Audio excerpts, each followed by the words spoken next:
생각과 행동을 바꾸면 몸과 운명이 바뀐다.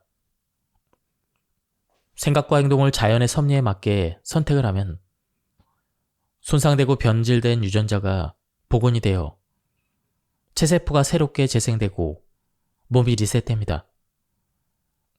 따라서 병은 사라지고 건강과 풍요, 행복이 찾아옵니다. 낡은 집을 철거하고 새 설계도를 만들어 새 집을 건축하는 것과 같은 이치입니다. 늘 이렇게 연습하십시오. 우선 과거와 현재의 형편이 좋든 나쁘든 어쨌든 모두 내 마음속에 내려놓으십시오. 대신 내가 이루려고 하는 건강, 풍요, 행복이 이루어졌다는 믿음의 씨앗을 심고 날마다 그 마음을 품고 나는 건강해, 풍요해, 행복해, 그러니 감사해. 이렇게 말하고 이루어진 모습을 상상을 하면 그 믿음이 커집니다. 8, 9년 전의 일입니다. 당시 82세인 어느 고등학교 교장이셨던 분이 저를 찾아왔습니다. 이분은 C형 간염에 걸렸는데 그것이 간경화로 이어졌고 간경화가 간암으로 진행되어 한 대학병원 암센터에서 치료를 받았습니다. 그러다 C형 간염이 간암으로 진행된 경우 의학적으로 보면 예후가 좋지 않을 때가 많은데요. 이분 역시 그런 경우였습니다. 대학병원에서는 이분께 이제 살 날이 얼마 남지 않았으니 호스피스로 가시라고 권유했습니다. 이런 처지에 놓이신 분이 오신 건데 저라고 무슨 재주가 있어서 치료를 할 수 있겠습니까? 그래서 저는 그분에게 그저 건강하고 풍요롭고 행복하다라는 믿음을 가지게 했습니다. 과거에 내가 어떻게 살았든 무슨 잘못을 했든 또 현재 내 병이 C형 간염이든 간경화든 간암이든 상관없이 다 내려놓으시라고 했습니다. 오로지 나는 건강해, 풍족해, 행복해, 그러니 감사해. 이 말을 매일 1000번 정도 무조건 하시라고 했습니다. 그리고 그 간암 부위를 만지면서도 늘 말로 감사합니다라고 하시게 했습니다. 물론 이와 더불어 건강하고 행복한 사람처럼 운동을 하시라고 권했습니다. 날마다 햇볕을 쬐면서 맨손 맨발이 흙에 직접 닿게 하고 숨을 깊게 쉬면서 건강하고 행복한 사람이 되어 있는 모습을 상상하게 했습니다. 그러면서 마치 건강한 사람처럼 즐겁게 식사를 하고 잠도 푹 자고 항상 기뻐하고 감사하면 좋겠다고 말씀드렸습니다. 얼마 후에 이 환자분은 저에게 나는 건강해, 풍족해, 행복해, 그러니까 감사해를 하루 1000번이 아니라 몇만 번은 한다고 했습니다. 저는 솔직히 그렇게 한다고 이분이 나을 수 있을까 크게 믿음이 가질 않았습니다. 한 2년쯤 지난 뒤 이분이 우리 병원에 다시 찾아왔습니다. 몇 달 살기도 어렵다고 했는데 거의 다 좋아진 것 같았습니다. 얼굴에 혈색도 좋고 무척 건강해 보였습니다. 저는 이분의 암이 어떻게 되었을지 궁금해서 그분의 간을 초음파로 확인해 봤습니다. 암이 그대로 있었습니다. 사이즈도 그대로였습니다. 바로 암 면역 평형 상태, 암 휴면기 혹은 암 동면기라고 부르는, 즉 암이 정지되어 버린 상태였습니다. 김의신 교수는 이런 환자분들에게는 공통점이 있는데 하나같이 마음을 비운 분들이라고 합니다. 악착같이 암을 고치려고 애쓰거나 내가 아니면 우리 가족은 굶어 죽게 될 거라며 뭐든 해야 된다는 스트레스 없이 그냥 모든 것을 내려놓는 분이었다고 합니다. 이런 분들은 암 환자였지만 감기 정도로 여기고 즐겁게 마음을 비우고 그렇게 기분 좋게 살아간 것입니다. 김 교수는 자신이 알고 있는 환자 중 암이 정지된 상태인 환자를 수백 명 보았다고 합니다. 이렇게 암을 가지고도 오래 생존하면서 건강하게 살아가는 환자들은 과연 어떻게 한 것일까요? 이 환자들에게는 몇 가지 공통점이 있습니다. 가장 중요한 것은 이들이 자신이 암 환자라는 생각을 잊어버리고 건강한 사람처럼 즐겁게 살기 위해 노력했다는 것입니다. 나는 건강하고 풍족해, 행복해. 늘 이렇게 말하고 또 그 말을 믿는 사람들이었습니다. 그래서 건강한 사람처럼 먹고 마시고 놀며 잠도 잘 잤습니다. 사람들과의 관계 속에서 자신이 암 환자라는 우울한 사실을 잊어버리고 늘 즐겁게 지냈던 것입니다. 치료 불가능한 말기암 환자에게 일어난 암 정지 상태로 건강하게 여생을 보내는 것이 어떻게 가능할까요? 그 답은 양자의학에 있다고 생각합니다. 양자의학이란 몸을 다루는 생의학과 양자 파동장이 이루는 에너지의학, 마음을 다루는 심성의학을 통합한 새로운 의학이라고 할 수가 있습니다. 이 마음이라는 것은 그냥 아무것도 없는 허무가 아닙니다. 마음은 창조 에너지입니다. 에너지 양자장이라는 뜻입니다. 따라서 나는 건강해, 풍족해, 행복해라고 말하고 그렇게 늘 생각하고 의식에서 믿음으로 자리 잡게 되면 반드시 육체적 현실에 변화를 가져온다는 것입니다. 건강과 풍요, 행복을 창조하기 위해 우리는 어떤 음식을 먹고 또 어떻게 식사를 해야 할까요? 먼저 건강하고 풍요로운 음식은 어떤 것인지부터 살펴봐야 합니다. 한마디로 말씀드리면 내가 사는 지역에서 그 계절에 나는 음식 재료로 만든 그 음식이 바로 내 몸을 건강하고 풍요롭게 행복하게 해줍니다. 자연과 조화를 이루는 음식이라 할 수가 있습니다. 그런데 어떤 음식을 선택하더라도 유념해야 될 게 있습니다. 우리 몸은 수십 개의 조의 세포와 그보다 10배가량 많은 수백 조 개의 미생물이 서로 돕고 함께하는 공동체라는 사실입니다. 내가 먹는 음식이 내 몸속의 세포와 장내 미생물들이 건강하게 생존하는데 도움이 되는지를 생각해 보라는 것입니다.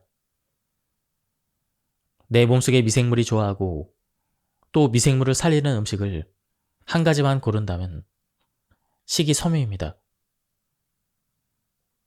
살아있는 섬유소를 몇 끼니 충분히 드시는 것이 중요한데 이 섬유소는 우리가 주변에서 쉽게 구할 수 있는 자연 식물식, 곧 채소나 과일, 통곡식에 많이 들어있습니다. 고기를 먹을 때도 식이섬유가 풍부한 채소나 효소가 들어있는 음식과 같이 드시면 좋습니다. 섬유소가 풍부한 음식은 장내 미생물과 면역세포의 생명력을 활성화시켜줍니다. 음식을 드실 때마다 항상 이 점을 염두에 두는 게 좋습니다. 음식은 언제 먹는 것이 좋을까요? 답은 간단합니다. 배가 고플 때 먹으면 됩니다. 끼니 때가 되었어도 배가 고프지 않다면 음식을 먹지 않는 게 좋습니다. 우리는 배고픔과 식욕을 구별해야 합니다. 움직이고 활동해서 정말로 배가 고파졌을 때가 비로소 우리 몸의 음식을 받아들여 소화 흡수할 준비가 된 상태입니다. 특히 장세포와 장내 미생물은 배고픔을 느낄 때 들어오는 음식을 왕성하게 소화 흡수합니다. 음식을 얼마만큼 먹을 것인가도 중요합니다. 우리가 먹는 음식의 양은 배가 부르지 않을 정도가 가장 좋습니다. 식사를 하다가 배가 부르기 시작하면 곧바로 숟가락을 내려놓으세요. 배가 부르다는 것은 우리 몸이 보내는 신호입니다. 이제 음식이 그만 들어오게 해달라는 신호죠. 그런데 이를 무시하고 계속 먹어서 몸속으로 들여보내면 그 음식은 이제 재앙이 되기 시작합니다. 우리가 먹은 음식물은 소화 흡수되고 각종 영양분으로 분해되어 세포로 들어갑니다. 세포 속에는 미토콘드리아라는 일종의 발전소가 있는데 이 영양분은 발전하는 데 사용하는 연료가 됩니다. 미토콘드리아는 아궁이에 우리가 먹은 음식물이라는 장작이 들어가 태워질 때 햇볕을 불씨 역할로 우리가 숨을 쉬며 마시는 산소는 휘발유 역할 같은 것을 합니다. 아궁이에 불을 피울 때 장작을 적당히 넣어가며 공기도 잘 통하게 하여 태우면 연기도 별로 나지 않고 화력이 세며 장작도 완전 요소 될 때까지 잘 탑니다. 그렇게 태운 아궁이는 나중에 재도 별로 없이 깨끗합니다. 그런데 아궁이에 넣은 장가지에 밑불이 아직 제대로 붙지도 않았는데 꾸역꾸역 장작을 많이 쑤셔 넣으면 어떻게 될까요? 공기가 잘 통하지 않아 불이 제대로 붙지 않고 새까만 연기만 많이 납니다. 화력도 신통치 않아 결국은 제대로 타지 못한 장작 토막이 남는 등 불완전 연소가 됩니다. 우리가 과식하면 우리 몸속은 바로 이런 불완전 연소 상태가 됩니다.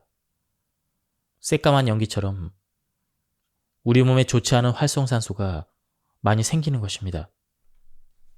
그래서 과식이 안 좋다는 말도 많이 하고 과식하지 말라는 이야기를 늘 하는 것입니다. 배가 부른데도 계속 먹게 되면 우리 몸은 넘치도록 들어오는 음식물을 소화 흡수하기 위해 많은 생명력과 에너지를 써야 합니다. 특히 효소를 많이 소진합니다. 생체 효소는 오천요 중의 원형이 되는 잠재 효소가 있습니다. 이 잠재 효소는 우리 몸이 평생 만들어낼 수 있는 총량이 정해져 있다고 합니다. 그러니 이런 효소를 과하게 사용해서 잠재 효소를 고갈시켜버리면 질병을 일으키고 수명이 줄어드는 것입니다. 결국 효소는 우리 몸의 생명력과 관계가 있습니다. 문제는 과식을 하게 되면 이러한 잠재 효소가 소모된다는 것입니다. 이제는 음식을 어떻게 먹는 것이 좋은지 살펴봅시다. 건강하고 풍요로운 음식을 선택하는 것만큼 식사할 때의 마음과 행동도 중요합니다. 우리가 식사하는 시간이 하루 중 가장 행복하고 즐거운 시간이 되는 것이 좋습니다. 또한 음식을 오래 씹어 먹는 습관을 들이는 것도 무척 중요합니다. 입에 넣은 음식이 거의 물처럼 될 때까지 씹어서 식도로 흘려보냅니다. 음식을 오래오래 씹어서 삼키면 당연히 장내 미생물과 세포가 좋아합니다. 잘 씹지도 않고 몸속으로 들어온 음식물은 완전히 분해되지 않는 상태로 소화기관이 위로 넘어가 위에 부담을 주고 소화를 방해합니다. 천천히 오래 씹으면 소화효소인 아밀레이제가 충분히 분비되어 소화가 잘 됩니다. 그렇지 않고 많은 음식을 대충 삼키면 소화불량을 일으켜 장내 미생물과 장내 세포들도 견딜 수 없게 됩니다. 장내 염증이 많이 생기고 장내 미생물이 약화되는데도 과식과 음식을 급하게 먹는 습관이 영향을 미칩니다. 특히 몸에 좋지 않은 음식을 지나치게 많이 먹고 심지어 제대로 씹지도 않고 대충 삼키는 식사 습관이 좋지 않다는 것은 여러분도 잘 아실 것입니다. 이런 식사 습관을 계속하다 보면 장에 염증이 생기고 모든 병이 시작됩니다. 그러니 음식을 먹을 때는 과식을 하지 않기와 오래 씹어서 먹기를 꼭 기억하시길 바랍니다. 이제 식사 시간에는 이렇게 합시다. 식사를 할 때는 지금 내 앞에 어떤 일이 펼쳐져 있든 모든 걸 내려놓고 식탁에 차려진 음식에만 집중하십시오. 오로지 음식의 향과 맛을 음미하면서 가장 즐겁고 행복한 시간이 되도록 하는 것입니다. 물을 잘 마시는 방법에 대해서도 말씀드리겠습니다. 음식 못지않게 중요한 것이 물입니다. 그러니 물을 잘 마셔야 하고 몸에 좋은 방법으로 마셔야 합니다. 가장 좋은 물은 음양탕입니다. 탕자가 들어가니 약이 아닐까 생각하시죠? 약은 아니지만 잘 마시면 약만큼 좋은 물입니다. 이 물은 볶은 혐의에 뜨거운 물을 부어서 우려낸 것으로 언제 어디서든 늘 마시면 좋습니다. 곁에 두고 항상 간편하게 마시고 싶다면 보온병과 생수를 이 두 가지를 준비하면 됩니다. 보온병에는 뜨겁게 우려낸 볶은 현미물을 담아두고 마실 때마다 생수와 섞어 마십니다. 이것을 음양탕이라고 합니다. 저는 외출할 때는 늘 볶은 현미물에 생수를 챙겨 다니면서 자주 홀짝거리며 마십니다. 이 음양탕은 아침에 자고 일어나서부터 점심때까지 약 1리터 정도 마시는 것이 좋습니다. 물론 성인의 경우입니다. 이제 어떻게 아침 식사를 하면 좋을지에 대해서 말씀드리겠습니다. 아침에는 장내의 미생물이 가장 좋아하는 섬유소 위주로 드시면 좋습니다. 조금 전에 말씀드린 따뜻한 볶은 현미물을 마시고 식사로는 과일과 채소 위주로 드시는 것입니다. 이때 과일과 채소에 식물성 오일인 코코넛 오일이나 올리브 오일을 곁들여 드십니다. 아침을 이 정도로만 드시면 전날 저녁 식사 이후 오늘 점심을 먹을 때까지 약 18시간 정도 절식하는 효과가 있습니다. 요즘 흔히 말하는 간헐적 단식이라고 합니다. 그러나 완전히 굶는 것이 아니라 물과 과일, 생채소는 충분히 드시면 되는데 이렇게 할 때 장내 환경이 무척 좋아지고 해독도 됩니다. 우리가 운동을 하면서 절대로 하지 말아야 할 말이 하나 있습니다. 그것은 바로 이런 말들입니다. 내가 건강에 안 좋으니 운동을 해야 한다. 병이 있으니 어쩔 수 없이 운동을 해야 한다. 이처럼 운동과 질병을 연결하는 생각만큼은 절대로 해서는 안 됩니다. 병이 있으니 운동을 한다고 생각하게 되면 내 잠재의식 속에 병이 자리를 잡게 됩니다. 아무리 몸에 좋은 운동을 하더라도 병이라는 잠재의식이 방해꾼처럼 해방을 놓아서 운동 효과를 쓸모없게 만듭니다. 그러니 운동할 때는 어떤 운동이라도 좋아하는 걸 골라서 하시고 마음은 놀이나 게임을 하듯 즐겁게 해야 합니다. 나는 이미 건강하고 풍요롭고 행복한 사람이니까 진짜 즐겁게 놀아볼까? 이렇게 말이죠. 제가 꼭 권하는 것 한 가지가 있습니다. 운동처럼 해도 좋고 가벼운 활동이라 해도 괜찮습니다만 매일 혹은 규칙적으로 하면 건강에 큰 도움이 됩니다. 아침에 동산에서 해가 뜰 때 그 해를 바라보면서 깊이 숨을 쉬는 것입니다. 해가 눈이 부시면 눈을 감아도 좋습니다. 이마에 햇빛이 들게 하고 어깨를 뒤로 젖히고 가슴을 활짝 펴서 깊은 호흡을 합니다. 빛을 받으며 더 깊숙이 숨을 들이쉬고 내쉬는 것이죠. 이때 신발과 양말을 벗고 땅에 맨발로 선 채 그대로 하면 더 좋습니다.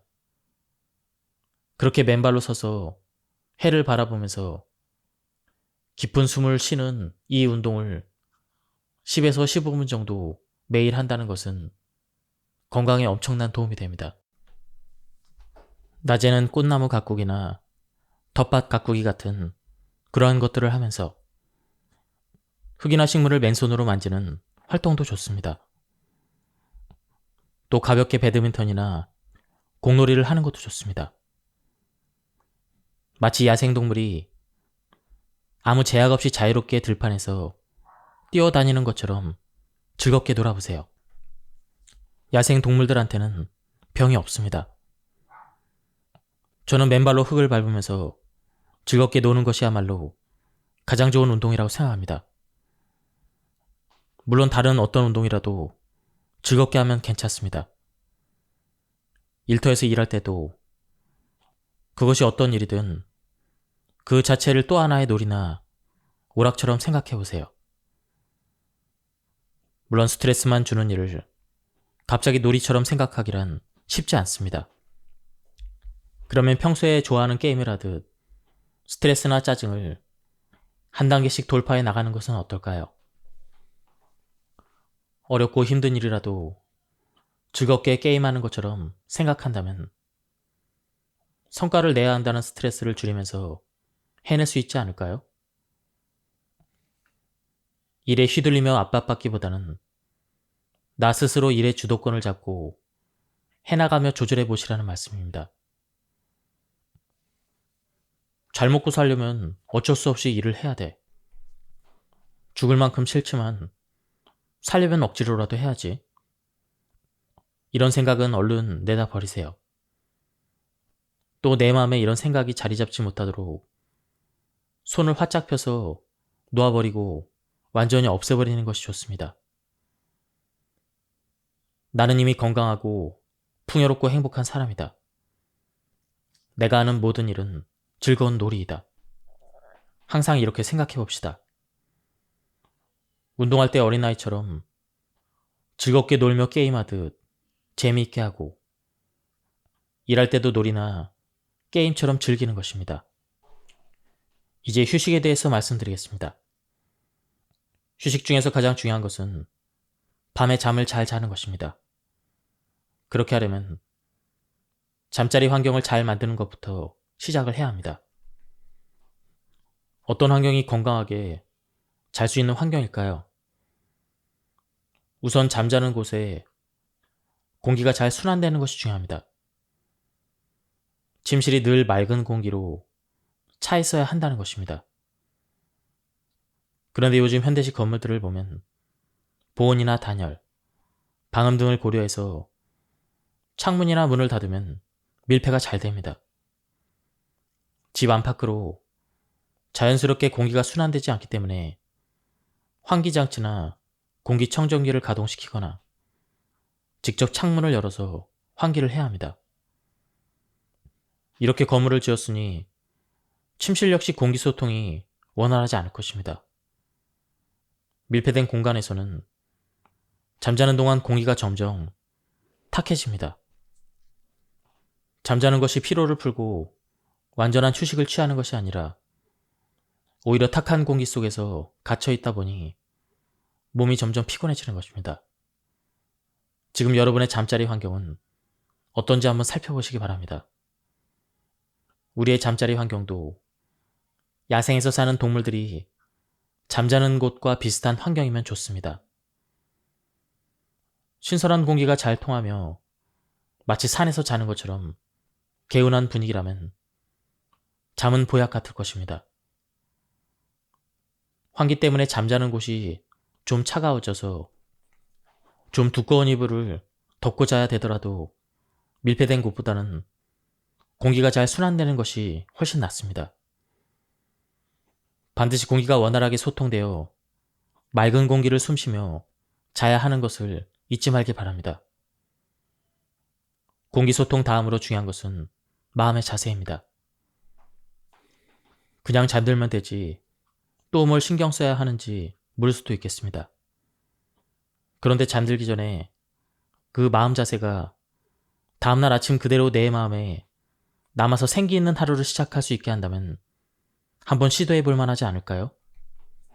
잠자리에 들면 잠깐 깊은 호흡을 합니다. 숨을 깊이 들이마신 다음 잠시 멈추고 나는 이미 건강하고 풍요롭고 행복한 사람이 되었다라고 믿고 그 모습 그대로 즐겁게 사는 나를 상상합니다. 이렇게 몇 번 계속 깊은 호흡을 하다가 저절로 잠이 들면 됩니다. 늘 이렇게 숙면하다 보면 어느 날 아침 상상대로 이루어져서 정말 생기 넘치는 자기 자신의 모습을 발견하게 될 것입니다. 어느 날 60대 여성 환자가 저를 찾아왔습니다. 제가 의과대학 교수로 있을 때였습니다.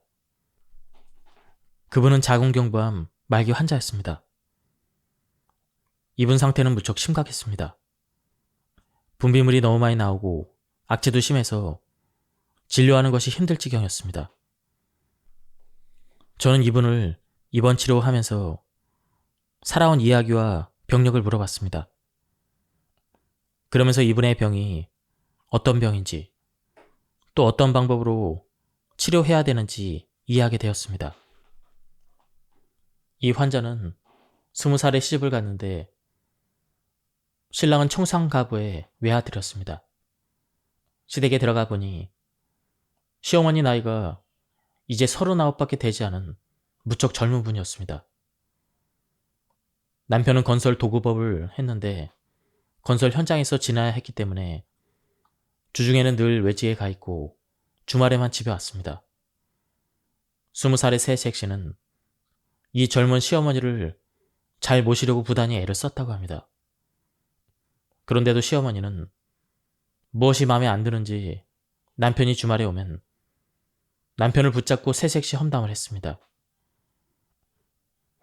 며느리가 시어머니인 자신에게 함부로 한다며 트집을 잡고 작은 실수까지도 고자질을 했습니다. 그런데 남편은 그 말을 믿고 자기 어머니 편만 들었습니다. 그런데 시집 온 지 얼마 안 돼서 벌써 어머니를 잘 모시지도 않고 잘못하느냐고 포근하고 주먹을 휘두르기까지 했습니다. 이 젊은 새색시는 얼마나 황당하고 슬펐겠습니까? 이런 일이 계속되니 마음에서 분노가 일어났고 또 두려움도 컸고 희생당하며 살고 있다는 느낌이 있었습니다. 저는 이분의 이야기를 들으면서 이분에게 암이 발생하게 된 심리적 배경을 알게 되었습니다. 특히 분노와 슬픔과 두려움이 마음에서 떠나지 않는 한 암에서 절대 벗어날 수 없다는 것을 확실히 알 수 있었습니다. 가장 중심 치유는 마음의 치유로서 아바타 프로그램 훈련법 중의 하나인 화해의 언덕 오르기와 감사 마음의 회복하기를 하게 했습니다. 화해의 언덕 오르기는 밖으로 나가 산책하면서 하는 훈련입니다. 자기 마음 가운데 가지고 있는 삶의 두려움과 분노를 떠나게 하고 상대방을 행복하게 잘 지내라고 축복을 하며 눈에 보이는 모든 대상을 다 곱고 아름답게 보게 하는 훈련입니다. 저는 이분께 낮 동안 화해의 언덕 오르기를 반복해서 연습하게 했는데 이분 마음 안에 있는 두려움과 분노와 희생당한 느낌이 사라지도록 한 것입니다. 감사의 마음 회복하기는 밤에 고요한 공간에 홀로 앉아 아버지와 어머니께 감사합니다라고 반복해서 말하게 하는 것입니다. 처음에는 반복해서 말해도 맹숭맹숭 아무 느낌도 들지 않고 딴 생각이 끼어들기도 하지만 한 30분쯤 집중해서 계속 감사합니다를 말하다 보면 아버지와 어머니께 감사한 마음이 일어나게 됩니다. 실제로 감사의 마음 회복하기를 하면서 사무치게 눈물을 흘리지 않는 사람은 없습니다. 저는 이 부인께 저녁마다 감사의 마음 회복하기를 하면서 감사합니다를 반복해서 말하게 했습니다. 먼저 친정 부모님들께 감사한 마음이 일어나도록 했습니다. 아버지 감사합니다. 어머니 감사합니다. 아버지 감사합니다. 어머니 감사합니다. 다음날 저녁에는 배우자에게 감사한 마음이 일어나도록 연습하라고 했습니다. 그런데 이분이 배우자에게 감사한 마음이 일어나겠습니까? 맞습니다. 잘 안 되었습니다. 그 다음에는 시어머니께 시어머니 감사합니다를 계속하게 했는데 시어머니가 마치 독사처럼 보여서 도저히 감사하는 마음이 일어나지 않았다고 합니다. 저는 그래도 시어머니에게 감사의 마음이 일어날 때까지 날마다 계속 반복해서 이 훈련을 하도록 했습니다. 어느 날 저녁 1시쯤 되었을 때 병실 간호사에게 연락이 왔습니다. 이 환자분이 간질 발작을 일으켜서 침대 밑으로 떨어졌다는 것입니다. 너무 급한 상황이니까 빨리 좀 와달라는 전화였습니다. 저는 급하게 병실로 달려갔습니다. 그런데 환자분에게 간질 발작이 일어난 것이 아니었습니다. 발작을 한 것이 아니라 온몸에 전율이 일어날 만큼 눈물이 비오듯 쏟아지며 크게 통곡하고 말았습니다. 무슨 일이 일어난 걸까요? 그날 밤도 이분은 시어머니 감사합니다를 계속 반복해서 말하고 있었는데 놀랍게도 시어머니에게 정말로 감사한 마음이 일어났다는 것입니다. 주체할 수 없을 만큼 눈물이 쏟아져 흘러내리면서 시어머니가 달리 보였다고 합니다. 지금까지 40년 동안 시어머니는 정말 못된 짓만 하는 악한 사람이었습니다. 그리고 나는 전혀 잘못한 게 없는 선한 사람이었는데 그 생각이 달라졌다는 것입니다. 그 부인의 말에 의하면 하늘에서 내 모습과 시어머니의 모습을 보여주었는데 시어머니가 악하고 잘못된 것이 아니라 내가 악하고 잘못됐음을 깨달았다고 합니다. 그동안 내가 시어머니 입장에서 한 번도 생각해보지 않았구나. 이런 생각이 들면서 영화 속의 한 장면처럼 자기 삶의 모습이 떠올랐습니다. 너 대여섯 살 먹었을 때부터 남의 것을 훔치는 버릇이 있잖아. 너는 남을 속이고 거짓말도 많이 했어. 다른 사람 이용하려고도 했고 네 마음도 악하고 거짓되고 정말 위선적일 때가 많아. 이런 자신의 마음이 보였다고 합니다. 그때 이분에게 이런 생각이 들었다고 합니다. 시어머니가 악한 게 아니라 정말 내가 악하고 거짓되었구나. 하늘에서 내 거짓되고 악한 모습을 보여주려고 천사를 시어머니 모습으로 내려보냈구나.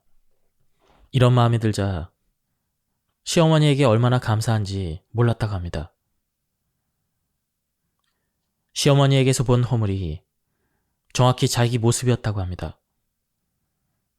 아바타 프로그램에는 자기 기만의 신호라는 훈련이 있습니다. 자기 기만이란 자기 자신이 자기 마음을 속이는 것이 아닙니까? 이 훈련은 다른 사람에게 보이는 그 허물이 바로 자신의 허물임을 인식하게 하여 자기 기만에서 깨어나게 하는 훈련입니다. 시어머니의 허물이 다름 아닌 시어머니라는 거울에 비친 자신의 허물이라는 깨달음이 그날 밤 그분에게 일어난 것입니다. 그러자 시어머니가 너무나 감사하고 곱게 보였습니다. 반대로 자기 자신은 너무 추하고 악하고 거짓돼 보였습니다. 그때 시어머니를 원망하고 분노했던 마음과 남편에게 서운하고 원망했던 마음마저 다 무너져 내렸습니다. 부인은 그 두 사람에게 그저 감사했고 그들이 천사처럼 여겨졌습니다. 참 놀라운 일 아닙니까? 이튿날 아침에 그분 병실에 회진하러 갔는데 부인의 얼굴이 완전히 달라졌습니다. 모든 긴장이 사라져 더할 나위 없이 편안한 얼굴이었습니다. 부인은 오랜만에 깊은 잠을 잤다고 합니다. 저는 부인께 손거울 하나를 선물로 드렸습니다. 날마다 그 거울을 보면서 무조건 웃으라고 했습니다. 행복한 느낌이 들 때까지 계속 웃어라. 웃음이 나올 때까지 나는 행복하다고 생각하라. 웃음의 치유력은 정말로 강력합니다. 저는 이 부인에게 강력한 웃음 치유력을 얻으시도록 웃음 처방을 내렸습니다. 무조건 밥을 먹고 30분씩 웃기. 비록 행복한 느낌이 들지 않아도 일단은 웃으시라고 한 것입니다. 이분은 제 말대로 식후에 웃기 연습을 계속 했습니다. 밤에는 감사의 마음 회복하기를 계속했습니다. 낮에는 화해의 언도 오르기를 하면서 자신 마음속의 두려움과 분노를 없애고 시어머니와 남편에게 축복의 말을 하고 천지만물을 곱게 보며 감사를 했습니다. 이렇게 하면서 입원한 지 2주쯤 지나자 입은 상태가 많이 좋아져서 퇴원을 했는데 한 달쯤 지난 뒤에 분비물도 거의 나오지 않을 만큼 많이 줄었습니다. 물론 그동안 생채식을 비롯한 여러 의학적 치료도 병행을 했습니다. 석 달쯤 지나서 이분에게 전화가 왔는데 이젠 등산도 다닐 정도로 많이 좋아졌다고 하셨습니다. 이분께 제가 무슨 특별한 치료법을 쓴 것은 아닙니다. 이분 마음 가운데 있었던 암의 심리적인 배경인 분노와 두려움과 슬픔과 피해의식이 사라지게 된 것입니다. 그 사라진 자리를 기쁨과 감사가 일어나 채웠고 모든 천지만물이 곱게 보이니까 유전자의 발현이 바뀐 것입니다. 바로 이것이 바로 유전자의 공감 능력 때문입니다. 내 마음의 감정에 유전자가 공감합니다. 어떤 감정인지에 따라 유전자의 활동과 상태가 달라지는 것입니다. 분노와 두려움과 적대 감정은 염증을 일으키고 암을 유발하는 유전자를 깨워서 병을 일으킵니다. 반대로 감사와 기쁨과 행복감이 들어오면 암을 유발하는 유전자의 스위치는 꺼지고 암을 억제하는 유전자가 깨어나 치유된 것입니다.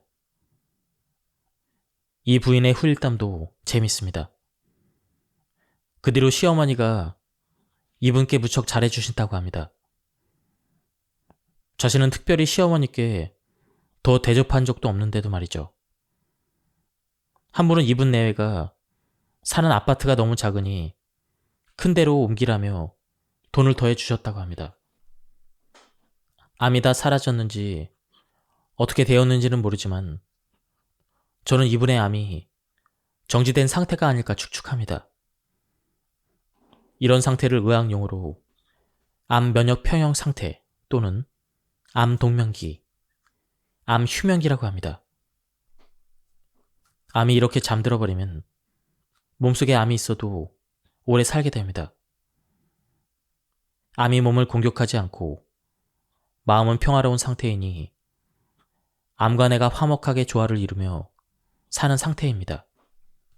이분 이야기에서 우리는 무엇을 배울 수 있을까요? 삶의 모든 관계에서 화목하게 지내며 조화를 이루는 것이 우리에게 그 무엇보다 중요하다는 사실입니다. 자연 환경을 감사히 여기고 나와 관계에 있는 모든 사람과도 불안과 갈등을 일으키지 말고 감사하며 화목하게 지내는 것이 병의 치유에 큰 효과가 있다는 것입니다. 모든 병과 고통의 원인은 갈등과 불화에서 비롯되는 듯합니다. 그러니 모든 관계를 원만하게 회복하는 훈련을 하며 화목과 조화를 이루면 건강과 행복이 반드시 따라옵니다. 그 부인을 치유했던 화목을 이루는 훈련을 더 효과적으로 하는 방법을 소개합니다. 이 훈련을 위해서 밖으로 나가서 산책할 때 우리가 만나는 모든 대상을 위대한 자연의 걸작품으로 여기고 달리 보는 것입니다. 길가의 돌멩이 하나, 풀꽃 한 송이, 구름 한 점 등 온천지 만물을 신이 빚어낸 아름다운 예술 작품으로 보라는 것입니다. 아름다운 예술 작품을 보면 감탄이 저절로 우러나지 않습니까? 자연 하나하나도 눈이 뜨이면 저절로 와 하고 감탄이 일어납니다. 아직 그런 감탄이 일지 않는다면 조금 과장하고 감정을 더하고 정성을 담아서 감탄하고 감사해 보십시오. 나뭇잎을 보거나 날아가는 새를 보거나 푸른 하늘을 보거나 흘러가는 구름을 볼 때 건성건성 대충 보지 말고 눈과 마음을 모두 담아 보게 되면 어느 순간 저절로 감탄이 일어날 것입니다. 그 어느 것도 아름답지 않은 것이 없기 때문입니다. 많은 환자분들도 이처럼 마음의 변화가 일면서 자연의 모든 것에 감탄이 일어났고 감사도 진심으로 우러났다고 했습니다. 감사에 뒤따르는 기쁜 감정의 내 몸속 유전자도 공감을 하며 몸을 건강하게 바꾸어 주는 것입니다. 평소에 무심코 산책을 했다면 이제는 모든 대상 하나하나를 만날 때마다 감탄하고 감사하면서 산책을 해보세요. 기쁨과 행복이 일어날 것입니다. 예, 지금까지 이 책에 대한 리뷰를 모두 마쳤습니다. 제가 발췌 요약해서 설명드렸기 때문에 많은 부분이 생략되었습니다. 예, 오늘 리뷰는 여기서 마치도록 하겠습니다. 예, 감사합니다. 안녕하십니까, 책돌이입니다. 오늘 소개해드릴 책은 보디 리셋입니다. 저자는 전홍준, 출판사는 서울 셀렉션입니다. 저자 소개를 간단하게 하겠습니다. 전홍준, 의학 박사이자 외과 전문의, 전 조선대학교 의과대학 교수, 현 하나통합의원 원장이다. 바로 본문을 보도록 하겠습니다. 생각과 행동을 바꾸면 몸과 운명이 바뀐다. 생각과 행동을 자연의 섭리에 맞게 선택을 하면 손상되고 변질된 유전자가 복원이 되어 체세포가 새롭게 재생되고 몸이 리셋됩니다. 따라서 병은 사라지고 건강과 풍요, 행복이 찾아옵니다. 낡은 집을 철거하고 새 설계도를 만들어 새 집을 건축하는 것과 같은 이치입니다. 늘 이렇게 연습하십시오. 우선 과거와 현재의 형편이 좋든 나쁘든 어쨌든 모두 내 마음속에 내려놓으십시오. 대신 내가 이루려고 하는 건강, 풍요, 행복이 이루어졌다는 믿음의 씨앗을 심고 날마다 그 마음을 품고 나는 건강해, 풍요해, 행복해, 그러니 감사해. 이렇게 말하고 이루어진 모습을 상상을 하면 그 믿음이 커집니다. 8, 9년 전의 일입니다. 당시 82세인 어느 고등학교 교장이셨던 분이 저를 찾아왔습니다. 이분은 C형 간염에 걸렸는데 그것이 간경화로 이어졌고 간경화가 간암으로 진행되어 한 대학병원 암센터에서 치료를 받았습니다. 그러다 C형 간염이 간암으로 진행된 경우 의학적으로 보면 예후가 좋지 않을 때가 많은데요. 이분 역시 그런 경우였습니다. 대학병원에서는 이분께 이제 살 날이 얼마 남지 않았으니 호스피스로 가시라고 권유했습니다. 이런 처지에 놓이신 분이 오신 건데 저라고 무슨 재주가 있어서 치료를 할 수 있겠습니까? 그래서 저는 그분에게 그저 건강하고 풍요롭고 행복하다라는 믿음을 가지게 했습니다. 과거에 내가 어떻게 살았든 무슨 잘못을 했든 또 현재 내 병이 C형 간염이든 간경화든 간암이든 상관없이 다 내려놓으시라고 했습니다. 오로지 나는 건강해, 풍족해, 행복해, 그러니 감사해. 이 말을 매일 1000번 정도 무조건 하시라고 했습니다. 그리고 그 간한 부위를 만지면서도 늘 말로 감사합니다라고 하시게 했습니다. 물론 이와 더불어 건강하고 행복한 사람처럼 운동을 하시라고 권했습니다. 날마다 햇볕을 쬐면서 맨손 맨발이 흙에 직접 닿게 하고 숨을 깊게 쉬면서 건강하고 행복한 사람이 되어 있는 모습을 상상하게 했습니다. 그러면서 마치 건강한 사람처럼 즐겁게 식사를 하고 잠도 푹 자고 항상 기뻐하고 감사하면 좋겠다고 말씀드렸습니다. 얼마 후에 이 환자분은 저에게 나는 건강해, 풍족해, 행복해, 그러니까 감사해를 하루 1000번이 아니라 몇만 번은 한다고 했습니다. 저는 솔직히 그렇게 한다고 이분이 나을 수 있을까 크게 믿음이 가질 않았습니다. 한 2년쯤 지난 뒤 이분이 우리 병원에 다시 찾아왔습니다.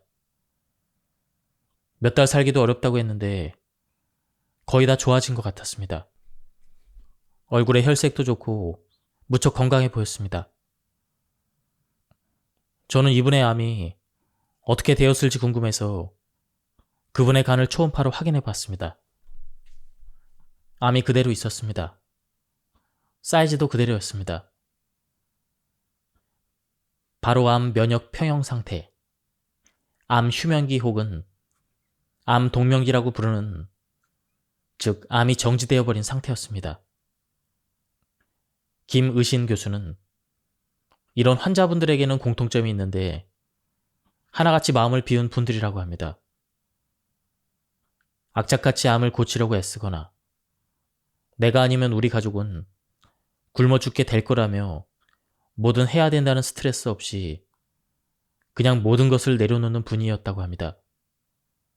이런 분들은 암 환자였지만 감기 정도로 여기고 즐겁게 마음을 비우고 그렇게 기분 좋게 살아간 것입니다. 김 교수는 자신이 알고 있는 환자 중 암이 정지된 상태인 환자를 수백 명 보았다고 합니다. 이렇게 암을 가지고도 오래 생존하면서 건강하게 살아가는 환자들은 과연 어떻게 한 것일까요? 이 환자들에게는 몇 가지 공통점이 있습니다. 가장 중요한 것은 이들이 자신이 암 환자라는 생각을 잊어버리고 건강한 사람처럼 즐겁게 살기 위해 노력했다는 것입니다. 나는 건강하고 풍족해, 행복해, 늘 이렇게 말하고 또 그 말을 믿는 사람들이었습니다. 그래서 건강한 사람처럼 먹고 마시고 놀며 잠도 잘 잤습니다. 사람들과의 관계 속에서 자신이 암 환자라는 우울한 사실을 잊어버리고 늘 즐겁게 지냈던 것입니다. 치료 불가능한 말기암 환자에게 일어난 암 정지 상태로 건강하게 여생을 보내는 것이 어떻게 가능할까요? 그 답은 양자의학에 있다고 생각합니다. 양자의학이란 몸을 다루는 생의학과 양자파동장이 이루는 에너지의학, 마음을 다루는 심성의학을 통합한 새로운 의학이라고 할 수가 있습니다. 이 마음이라는 것은 그냥 아무것도 없는 허무가 아닙니다. 마음은 창조 에너지입니다. 에너지 양자장이라는 뜻입니다. 따라서 나는 건강해, 풍족해, 행복해라고 말하고 그렇게 늘 생각하고 의식에서 믿음으로 자리 잡게 되면 반드시 육체적 현실에 변화를 가져온다는 것입니다. 건강과 풍요, 행복을 창조하기 위해 우리는 어떤 음식을 먹고 또 어떻게 식사를 해야 할까요? 먼저 건강하고 풍요로운 음식은 어떤 것인지부터 살펴봐야 합니다. 한마디로 말씀드리면 내가 사는 지역에서 그 계절에 나는 음식 재료로 만든 그 음식이 바로 내 몸을 건강하고 풍요롭게 행복하게 해줍니다. 자연과 조화를 이루는 음식이라 할 수가 있습니다. 그런데 어떤 음식을 선택하더라도 유념해야 될 게 있습니다. 우리 몸은 수십 개의 조의 세포와 그보다 10배가량 많은 수백 조 개의 미생물이 서로 돕고 함께하는 공동체라는 사실입니다. 내가 먹는 음식이 내 몸속의 세포와 장내 미생물들이 건강하게 생존하는데 도움이 되는지를 생각해 보라는 것입니다. 내 몸속의 미생물이 좋아하고 또 미생물을 살리는 음식을 한 가지만 고른다면 식이섬유입니다. 살아있는 섬유소를 몇 끼니 충분히 드시는 것이 중요한데 이 섬유소는 우리가 주변에서 쉽게 구할 수 있는 자연 식물식, 곧 채소나 과일, 통곡식에 많이 들어있습니다. 고기를 먹을 때도 식이섬유가 풍부한 채소나 효소가 들어있는 음식과 같이 드시면 좋습니다. 섬유소가 풍부한 음식은 장내 미생물과 면역세포의 생명력을 활성화시켜줍니다. 음식을 드실 때마다 항상 이 점을 염두에 두는 게 좋습니다. 음식은 언제 먹는 것이 좋을까요? 답은 간단합니다. 배가 고플 때 먹으면 됩니다. 끼니 때가 되었어도 배가 고프지 않다면 음식을 먹지 않는 게 좋습니다.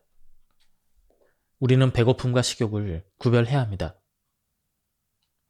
움직이고 활동해서 정말로 배가 고파졌을 때가 비로소 우리 몸의 음식을 받아들여 소화 흡수할 준비가 된 상태입니다. 특히 장세포와 장내 미생물은 배고픔을 느낄 때 들어오는 음식을 왕성하게 소화 흡수합니다. 음식을 얼마만큼 먹을 것인가도 중요합니다. 우리가 먹는 음식의 양은 배가 부르지 않을 정도가 가장 좋습니다. 식사를 하다가 배가 부르기 시작하면 곧바로 숟가락을 내려놓으세요. 배가 부르다는 것은 우리 몸이 보내는 신호입니다. 이제 음식이 그만 들어오게 해달라는 신호죠. 그런데 이를 무시하고 계속 먹어서 몸속으로 들여보내면 그 음식은 이제 재앙이 되기 시작합니다. 우리가 먹은 음식물은 소화 흡수되고 각종 영양분으로 분해되어 세포로 들어갑니다. 세포 속에는 미토콘드리아라는 일종의 발전소가 있는데 이 영양분은 발전하는 데 사용하는 연료가 됩니다. 미토콘드리아는 아궁이에 우리가 먹은 음식물이라는 장작이 들어가 태워질 때 햇볕을 불씨 역할로 우리가 숨을 쉬며 마시는 산소는 휘발유 역할 같은 것을 합니다. 아궁이에 불을 피울 때 장작을 적당히 넣어가며 공기도 잘 통하게 하여 태우면 연기도 별로 나지 않고 화력이 세며 장작도 완전 요소 될 때까지 잘 탑니다. 그렇게 태운 아궁이는 나중에 재도 별로 없이 깨끗합니다. 그런데 아궁이에 넣은 장가지에 밑불이 아직 제대로 붙지도 않았는데 꾸역꾸역 장작을 많이 쑤셔 넣으면 어떻게 될까요? 공기가 잘 통하지 않아 불이 제대로 붙지 않고 새까만 연기만 많이 납니다. 화력도 신통치 않아 결국은 제대로 타지 못한 장작 토막이 남는 등 불완전 연소가 됩니다. 우리가 과식하면 우리 몸속은 바로 이런 불완전 연소 상태가 됩니다. 새까만 연기처럼 우리 몸에 좋지 않은 활성산소가 많이 생기는 것입니다. 그래서 과식이 안 좋다는 말도 많이 하고 과식하지 말라는 이야기를 늘 하는 것입니다. 배가 부른데도 계속 먹게 되면 우리 몸은 넘치도록 들어오는 음식물을 소화 흡수하기 위해 많은 생명력과 에너지를 써야 합니다. 특히 효소를 많이 소진합니다. 생체 효소는 5천여 종의 원형이 되는 잠재 효소가 있습니다. 이 잠재 효소는 우리 몸이 평생 만들어낼 수 있는 총량이 정해져 있다고 합니다. 그러니 이런 효소를 과하게 사용해서 잠재 효소를 고갈시켜버리면 질병을 일으키고 수명이 줄어드는 것입니다. 결국 효소는 우리 몸의 생명력과 관계가 있습니다. 문제는 과식을 하게 되면 이러한 잠재 효소가 소모된다는 것입니다. 이제는 음식을 어떻게 먹는 것이 좋은지 살펴봅시다. 건강하고 풍요로운 음식을 선택하는 것만큼 식사할 때의 마음과 행동도 중요합니다. 우리가 식사하는 시간이 하루 중 가장 행복하고 즐거운 시간이 되는 것이 좋습니다. 또한 음식을 오래 씹어 먹는 습관을 들이는 것도 무척 중요합니다. 입에 넣은 음식이 거의 물처럼 될 때까지 씹어서 식도로 흘려보냅니다. 음식을 오래오래 씹어서 삼키면 당연히 장내 미생물과 세포가 좋아합니다. 잘 씹지도 않고 몸속으로 들어온 음식물은 완전히 분해되지 않는 상태로 소화기관이 위로 넘어가 위에 부담을 주고 소화를 방해합니다. 천천히 오래 씹으면 소화 효소인 아밀레이제가 충분히 분비되어 소화가 잘 됩니다. 그렇지 않고 많은 음식을 대충 삼키면 소화 불량을 일으켜 장내 미생물과 장내 세포들도 견딜 수 없게 됩니다. 장내 염증이 많이 생기고 장내 미생물이 약화되는데도 과식과 음식을 급하게 먹는 습관이 영향을 미칩니다. 특히 몸에 좋지 않은 음식을 지나치게 많이 먹고 심지어 제대로 씹지도 않고 대충 삼키는 식사 습관이 좋지 않다는 것은 여러분도 잘 아실 것입니다. 이런 식사 습관을 계속하다 보면 장에 염증이 생기고 모든 병이 시작됩니다. 그러니 음식을 먹을 때는 과식을 하지 않기와 오래 씹어서 먹기를 꼭 기억하시길 바랍니다. 이제 식사 시간에는 이렇게 합시다. 식사를 할 때는 지금 내 앞에 어떤 일이 펼쳐져 있든 모든 걸 내려놓고 식탁에 차려진 음식에만 집중하십시오. 오로지 음식의 향과 맛을 음미하면서 가장 즐겁고 행복한 시간이 되도록 하는 것입니다. 물을 잘 마시는 방법에 대해서도 말씀드리겠습니다. 음식 못지않게 중요한 것이 물입니다. 그러니 물을 잘 마셔야 하고 몸에 좋은 방법으로 마셔야 합니다. 가장 좋은 물은 음양탕입니다. 탕자가 들어가니 약이 아닐까 생각하시죠? 약은 아니지만 잘 마시면 약만큼 좋은 물입니다. 이 물은 볶은 현미에 뜨거운 물을 부어서 우려낸 것으로 언제 어디서든 늘 마시면 좋습니다. 곁에 두고 항상 간편하게 마시고 싶다면 보온병과 생수를 이 두 가지를 준비하면 됩니다. 보온병에는 뜨겁게 우려낸 볶은 현미물을 담아두고 마실 때마다 생수와 섞어 마십니다. 이것을 음양탕이라고 합니다. 저는 외출할 때는 늘 볶은 현미물에 생수를 챙겨 다니면서 자주 홀짝거리며 마십니다. 이 음양탕은 아침에 자고 일어나서부터 점심때까지 약 1리터 정도 마시는 것이 좋습니다. 물론 성인의 경우입니다. 이제 어떻게 아침 식사를 하면 좋을지에 대해서 말씀드리겠습니다. 아침에는 장내 미생물이 가장 좋아하는 섬유소 위주로 드시면 좋습니다. 조금 전에 말씀드린 따뜻한 볶은 현미물을 마시고 식사로는 과일과 채소 위주로 드시는 것입니다. 이때 과일과 채소에 식물성 오일인 코코넛 오일이나 올리브 오일을 곁들여 드십니다. 아침을 이 정도로만 드시면 전날 저녁 식사 이후 오늘 점심을 먹을 때까지 약 18시간 정도 절식하는 효과가 있습니다. 요즘 흔히 말하는 간헐적 단식이라고 합니다. 그러나 완전히 굶는 것이 아니라 물과 과일, 생채소는 충분히 드시면 되는데 이렇게 할 때 장내 환경이 무척 좋아지고 해독도 됩니다.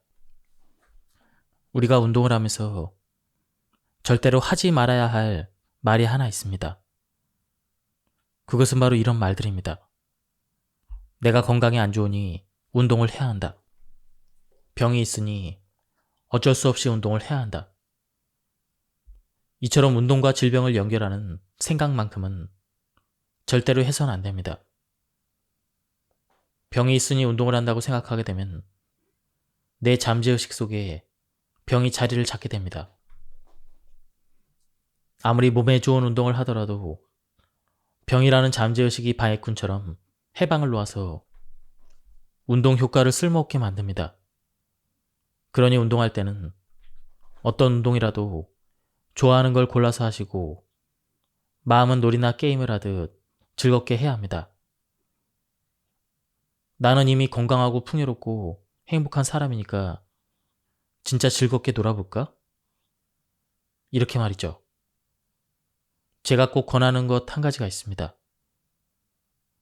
운동처럼 해도 좋고 가벼운 활동이라 해도 괜찮습니다만 매일 혹은 규칙적으로 하면 건강에 큰 도움이 됩니다. 아침에 동산에서 해가 뜰 때 그 해를 바라보면서 깊이 숨을 쉬는 것입니다. 해가 눈이 부시면 눈을 감아도 좋습니다. 이마에 햇빛이 들게 하고 어깨를 뒤로 젖히고 가슴을 활짝 펴서 깊은 호흡을 합니다. 빛을 받으며 더 깊숙이 숨을 들이쉬고 내쉬는 것이죠. 이때 신발과 양말을 벗고 땅에 맨발로 선 채 그대로 하면 더 좋습니다. 그렇게 맨발로 서서 해를 바라보면서 깊은 숨을 쉬는 이 운동을 10에서 15분 정도 매일 한다는 것은 건강에 엄청난 도움이 됩니다. 낮에는 꽃나무 가꾸기나 텃밭 가꾸기 같은 그러한 것들을 하면서 흙이나 식물을 맨손으로 만지는 활동도 좋습니다. 또 가볍게 배드민턴이나 공놀이를 하는 것도 좋습니다. 마치 야생동물이 아무 제약 없이 자유롭게 들판에서 뛰어다니는 것처럼 즐겁게 놀아보세요. 야생동물들한테는 병이 없습니다. 저는 맨발로 흙을 밟으면서 즐겁게 노는 것이야말로 가장 좋은 운동이라고 생각합니다. 물론 다른 어떤 운동이라도 즐겁게 하면 괜찮습니다. 일터에서 일할 때도 그것이 어떤 일이든 그 자체를 또 하나의 놀이나 오락처럼 생각해 보세요.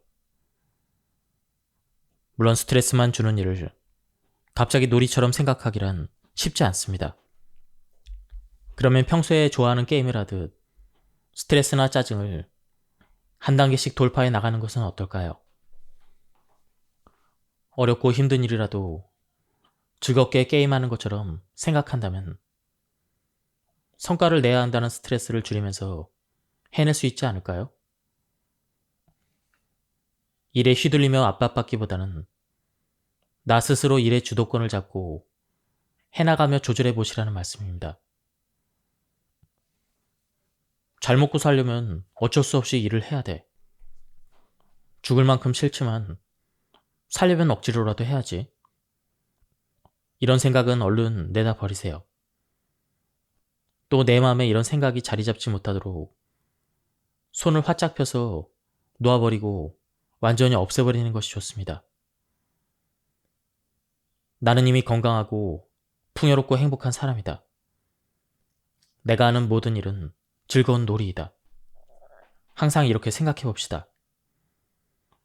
운동할 때 어린아이처럼 즐겁게 놀며 게임하듯 재미있게 하고 일할 때도 놀이나 게임처럼 즐기는 것입니다. 이제 휴식에 대해서 말씀드리겠습니다. 휴식 중에서 가장 중요한 것은 밤에 잠을 잘 자는 것입니다. 그렇게 하려면 잠자리 환경을 잘 만드는 것부터 시작을 해야 합니다. 어떤 환경이 건강하게 잘 수 있는 환경일까요? 우선 잠자는 곳에 공기가 잘 순환되는 것이 중요합니다. 침실이 늘 맑은 공기로 차 있어야 한다는 것입니다.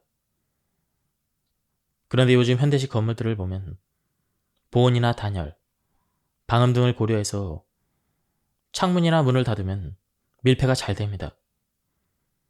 집 안팎으로 자연스럽게 공기가 순환되지 않기 때문에 환기장치나 공기청정기를 가동시키거나 직접 창문을 열어서 환기를 해야 합니다. 이렇게 건물을 지었으니 침실 역시 공기소통이 원활하지 않을 것입니다. 밀폐된 공간에서는 잠자는 동안 공기가 점점 탁해집니다. 잠자는 것이 피로를 풀고 완전한 휴식을 취하는 것이 아니라 오히려 탁한 공기 속에서 갇혀 있다 보니 몸이 점점 피곤해지는 것입니다. 지금 여러분의 잠자리 환경은 어떤지 한번 살펴보시기 바랍니다. 우리의 잠자리 환경도 야생에서 사는 동물들이 잠자는 곳과 비슷한 환경이면 좋습니다. 신선한 공기가 잘 통하며 마치 산에서 자는 것처럼 개운한 분위기라면 잠은 보약 같을 것입니다. 환기 때문에 잠자는 곳이 좀 차가워져서 좀 두꺼운 이불을 덮고 자야 되더라도 밀폐된 곳보다는 공기가 잘 순환되는 것이 훨씬 낫습니다. 반드시 공기가 원활하게 소통되어 맑은 공기를 숨쉬며 자야 하는 것을 잊지 말길 바랍니다. 공기 소통 다음으로 중요한 것은 마음의 자세입니다. 그냥 잠들면 되지 또 뭘 신경 써야 하는지 물을 수도 있겠습니다.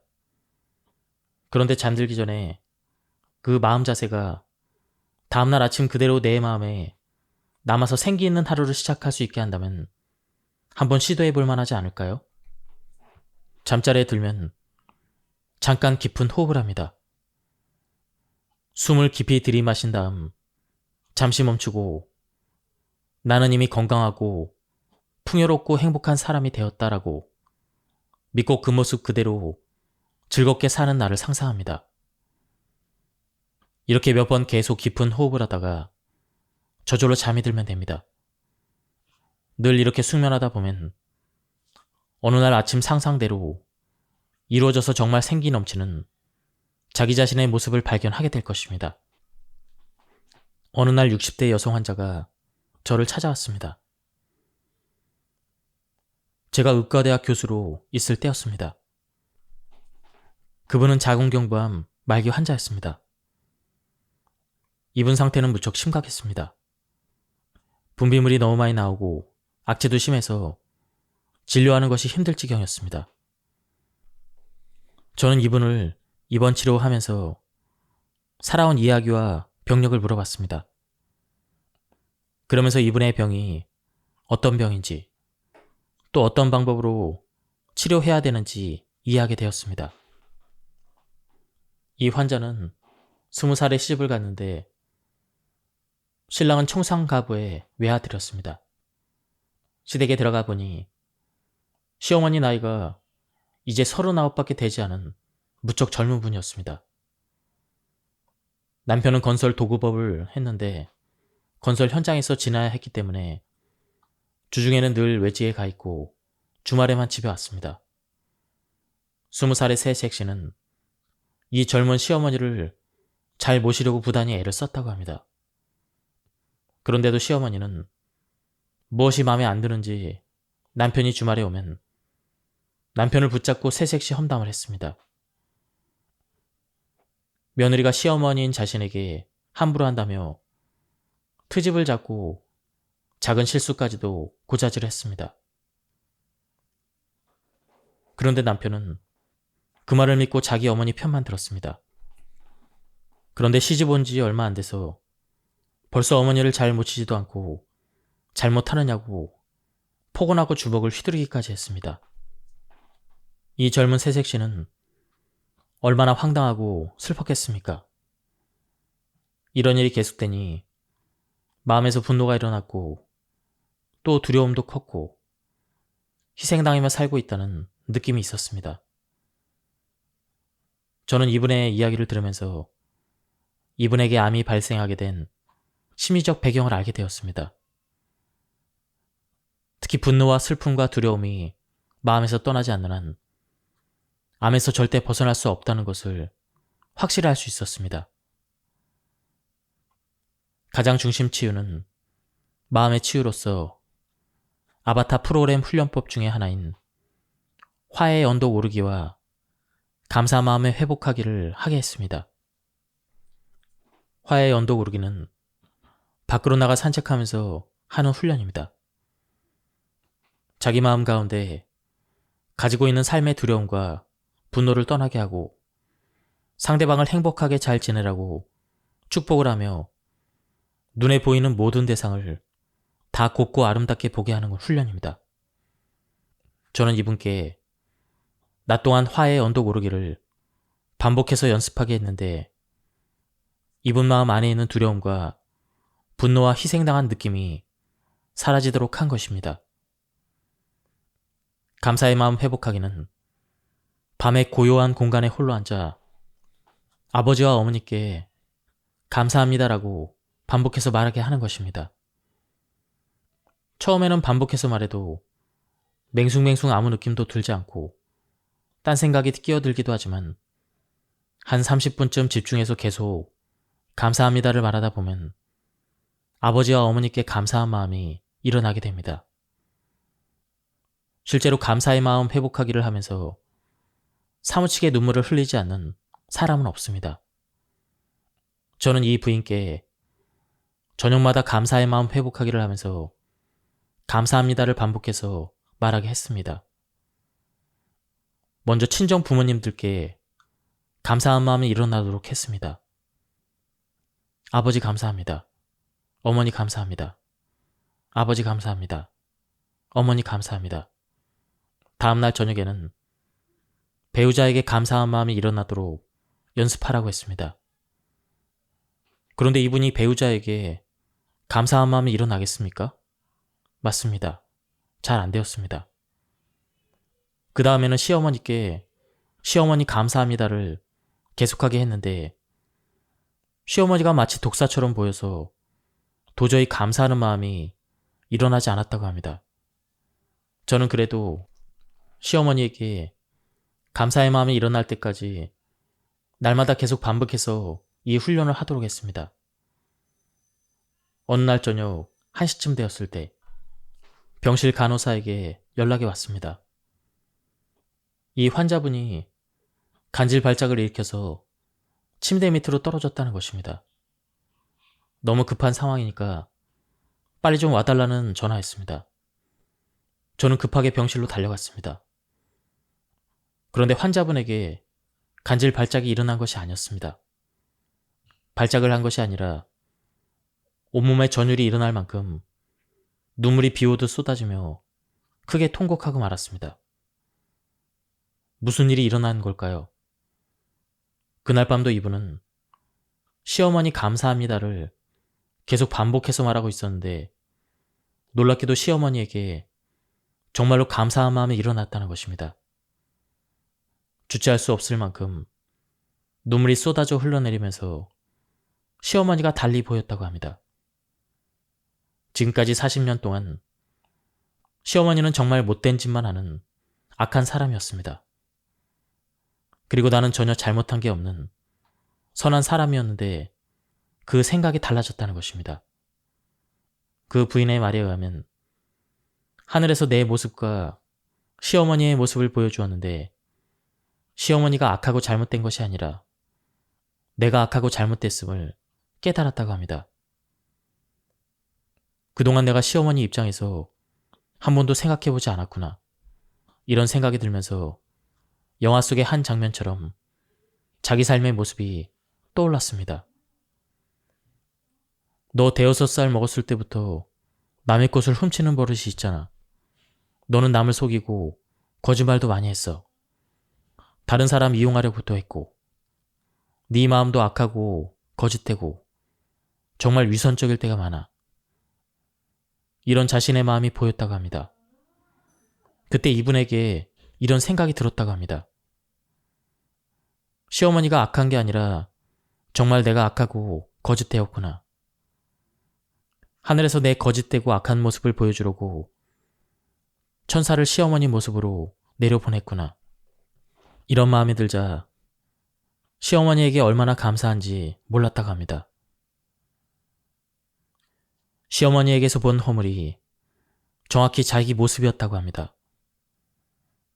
아바타 프로그램에는 자기 기만의 신호라는 훈련이 있습니다. 자기 기만이란 자기 자신이 자기 마음을 속이는 것이 아닙니까?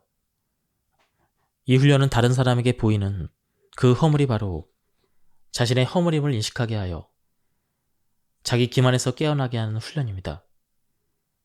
시어머니의 허물이 다름 아닌 시어머니라는 거울에 비친 자신의 허물이라는 깨달음이 그날 밤 그분에게 일어난 것입니다. 그러자 시어머니가 너무나 감사하고 곱게 보였습니다.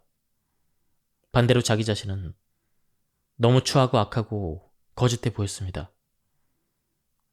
그때 시어머니를 원망하고 분노했던 마음과 남편에게 서운하고 원망했던 마음마저 다 무너져 내렸습니다. 부인은 그 두 사람에게 그저 감사했고 그들이 천사처럼 여겨졌습니다. 참 놀라운 일 아닙니까? 이튿날 아침에 그분 병실에 회진하러 갔는데 부인의 얼굴이 완전히 달라졌습니다. 모든 긴장이 사라져 더할 나위 없이 편안한 얼굴이었습니다. 부인은 오랜만에 깊은 잠을 잤다고 합니다. 저는 부인께 손거울 하나를 선물로 드렸습니다. 날마다 그 거울을 보면서 무조건 웃으라고 했습니다.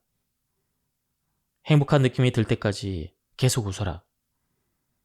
웃음이 나올 때까지 나는 행복하다고 생각하라.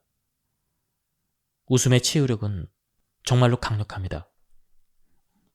저는 이 부인에게 강력한 웃음 치유력을 얻으시도록 웃음 처방을 내렸습니다. 무조건 밥을 먹고 30분씩 웃기. 비록 행복한 느낌이 들지 않아도 일단은 웃으시라고 한 것입니다. 이분은 제 말대로 식후에 웃기 연습을 계속 했습니다. 밤에는 감사의 마음 회복하기를 계속했습니다. 낮에는 화해의 언덕 오르기를 하면서 자신 마음속의 두려움과 분노를 없애고 시어머니와 남편에게 축복의 말을 하고 천지만물을 곱게 보며 감사를 했습니다. 이렇게 하면서 입원한 지 2주쯤 지나자 입은 상태가 많이 좋아져서 퇴원을 했는데 한 달쯤 지난 뒤에 분비물도 거의 나오지 않을 만큼 많이 줄었습니다. 물론 그동안 생채식을 비롯한 여러 의학적 치료도 병행을 했습니다. 석 달쯤 지나서 이분에게 전화가 왔는데 이젠 등산도 다닐 정도로 많이 좋아졌다고 하셨습니다. 이분께 제가 무슨 특별한 치료법을 쓴 것은 아닙니다. 이분 마음 가운데 있었던 암의 심리적인 배경인 분노와 두려움과 슬픔과 피해의식이 사라지게 된 것입니다. 그 사라진 자리를 기쁨과 감사가 일어나 채웠고 모든 천지만물이 곱게 보이니까 유전자의 발현이 바뀐 것입니다. 바로 이것이 바로 유전자의 공감 능력 때문입니다. 내 마음의 감정에 유전자가 공감합니다. 어떤 감정인지에 따라 유전자의 활동과 상태가 달라지는 것입니다. 분노와 두려움과 적대 감정은 염증을 일으키고 암을 유발하는 유전자를 깨워서 병을 일으킵니다. 반대로 감사와 기쁨과 행복감이 들어오면 암을 유발하는 유전자의 스위치는 꺼지고 암을 억제하는 유전자가 깨어나 치유된 것입니다. 이 부인의 후일담도 재밌습니다. 그 뒤로 시어머니가 이분께 무척 잘해주신다고 합니다. 자신은 특별히 시어머니께 더 대접한 적도 없는데도 말이죠. 한 분은 이분 내외가 사는 아파트가 너무 작으니 큰 데로 옮기라며 돈을 더해 주셨다고 합니다. 암이 다 사라졌는지 어떻게 되었는지는 모르지만 저는 이분의 암이 정지된 상태가 아닐까 축축합니다. 이런 상태를 의학용어로 암 면역 평형 상태 또는 암 동면기, 암 휴면기라고 합니다. 암이 이렇게 잠들어 버리면 몸속에 암이 있어도 오래 살게 됩니다. 암이 몸을 공격하지 않고 마음은 평화로운 상태이니 암과 내가 화목하게 조화를 이루며 사는 상태입니다. 이분 이야기에서 우리는 무엇을 배울 수 있을까요? 삶의 모든 관계에서 화목하게 지내며 조화를 이루는 것이 우리에게 그 무엇보다 중요하다는 사실입니다. 자연 환경을 감사히 여기고 나와 관계에 있는 모든 사람과도 불안과 갈등을 일으키지 말고 감사하며 화목하게 지내는 것이 병의 치유에 큰 효과가 있다는 것입니다. 모든 병과 고통의 원인은 갈등과 불화에서 비롯되는 듯합니다. 그러니 모든 관계를 원만하게 회복하는 훈련을 하며 화목과 조화를 이루면 건강과 행복이 반드시 따라옵니다. 그 부인을 치유했던 화목을 이루는 훈련을 더 효과적으로 하는 방법을 소개합니다. 이 훈련을 위해서 밖으로 나가서 산책할 때 우리가 만나는 모든 대상을 위대한 자연의 걸작품으로 여기고 달리 보는 것입니다. 길가의 돌멩이 하나, 풀꽃 한 송이, 구름 한 점 등 온천지 만물을 신이 빚어낸 아름다운 예술 작품으로 보라는 것입니다. 아름다운 예술 작품을 보면 감탄이 저절로 우러나지 않습니까? 자연 하나하나도 눈이 뜨이면 저절로 와 하고 감탄이 일어납니다. 아직 그런 감탄이 일지 않는다면 조금 과장하고 감정을 더하고 정성을 담아서 감탄하고 감사해 보십시오. 나뭇잎을 보거나 날아가는 새를 보거나 푸른 하늘을 보거나 흘러가는 구름을 볼 때 건성건성 대충 보지 말고 눈과 마음을 모두 담아 보게 되면 어느 순간 저절로 감탄이 일어날 것입니다. 그 어느 것도 아름답지 않은 것이 없기 때문입니다. 많은 환자분들도 이처럼 마음의 변화가 일면서 자연의 모든 것에 감탄이 일어났고 감사도 진심으로 우러났다고 했습니다. 감사에 뒤따르는 기쁜 감정의 내 몸속 유전자도 공감을 하며 몸을 건강하게 바꾸어 주는 것입니다. 평소에 무심코 산책을 했다면 이제는 모든 대상 하나하나를 만날 때마다 감탄하고 감사하면서 산책을 해보세요. 기쁨과 행복이 일어날 것입니다. 예, 지금까지 이 책에 대한 리뷰를 모두 마쳤습니다. 제가 발췌 요약해서 설명드렸기 때문에 많은 부분이 생략되었습니다. 예, 오늘 리뷰는 여기서 마치도록 하겠습니다. 예, 감사합니다.